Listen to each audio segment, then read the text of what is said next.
ಅರ್ಜಿ ವಿಚಾರಣೆ ಕೈಗೆತ್ಕೊಂಡು ಮುಂದೂಡಿದ್ರು. ನಾಳೆ ವಿಚಾರಣೆ ಶುರುವಾಗತ್ತೆ. ಏನಾಗುತ್ತೆ ಅನ್ನೋದು ಕುತೂಹಲ. ಈಗ ಚಿತ್ತಾಪುರದಲ್ಲಿ ಪಥಸಂಚಲನ ಅನ್ನೋದು ಗೌರವದ ಪ್ರಶ್ನೆ ಆಗಿಬಿಟ್ಟಿದೆ. ಈಗ ಎರಡೂ ಕಡೆಯವರಿಗೆ ಪಥಸಂಚಲನ ಮಾಡೇ ಮಾಡ್ತೀವಿ ಅಂತ RSSನವ್ರಿಗೆ ಮಾಡೋದಕ್ಕೆ ಅವಕಾಶ ಕೊಡಬಾರ್ದು ಅಂತ ಪ್ರಿಯಾಂಕ್ ಖರ್ಗೆ ಅವರಿಗೆ ಬೇಸಿಕಲಿ ಅದನ್ನು ಹೆಂಗೆ ನಿಲ್ಲಿಸ್ಬೋದು ಅನ್ನೋ ಪ್ರಯತ್ನದಲ್ಲಿ ಪ್ರಿಯಾಂಕ್ ಖರ್ಗೆ ಅವರು ಅಂದರೆ ಮತ್ತೆ ಆಡಳಿತ ಇದ್ದಂಗೆ. ಇಲ್ಲಿ ತನಕ ನೋಡಿ, RSSಗೆ ನೀವು 2ನೇ ತಾರೀಕು ಕೊಡೋದಾದರೆ ನಮಗೂ ಕೊಡಿ ಅಂತ ವಾದಗಳಿವು.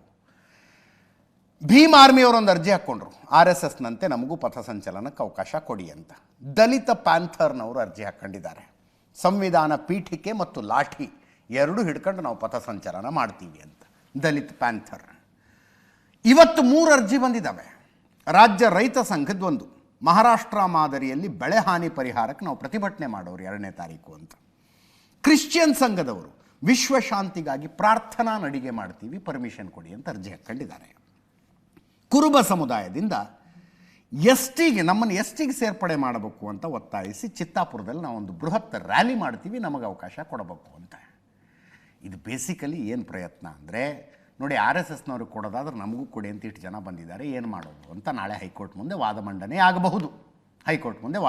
ಆಗಬಹುದು.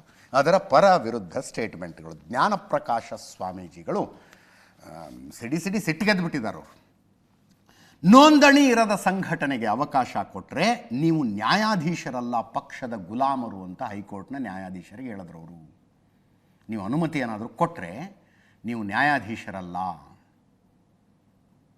ಪಕ್ಷದ ಗುಲಾಮರು ಅಂತ ಅರ್ಥ ಅಂತ ಹೈಕೋರ್ಟಿನ ನ್ಯಾಯಾಧೀಶರಿಗೆ, ನ್ಯಾಯಮೂರ್ತಿಗಳಿಗೆ ಜ್ಞಾನಪ್ರಕಾಶ ಸ್ವಾಮೀಜಿಗಳು ಕೊಟ್ಟಿರುವಂತಹ ಸಂದೇಶ ಇದು.